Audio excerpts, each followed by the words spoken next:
young souls in old bodies. I visited my doctor the other day and had to be put on a medication for the first time.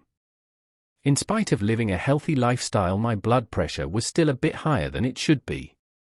The doctor explained that stiffening blood vessels were just part of getting older. I knew it was the natural progression of life and I didn't resent it too much.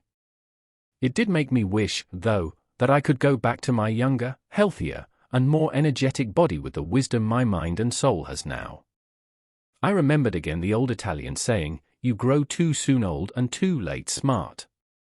Oh, what I would tell the younger me if I had a chance, what wisdom I would love to share so he didn't waste so much of his time on useless thoughts and negative feelings.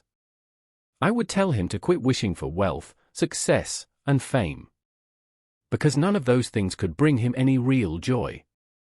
I would instead tell him to play more and pray more.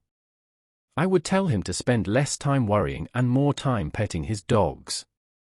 I would tell him that those times he played with his children would be the happiest memories of his life. I would tell him that it is the love in his heart that makes him rich, not the weight in his wallet. I would tell him that friendship is a treasure that won't fade or rust like material things. I would tell him to sing with all the joy in his heart even if his voice isn't that great. I would tell him to dance like no one is watching even though all the angels in heaven are. I would tell him each day is a new life that should be lived with thankfulness, laughter, love, growth, kindness, service, and oneness with God.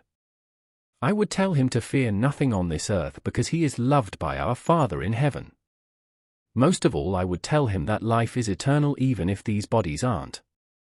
I would remind him that his soul is both ageless and forever young.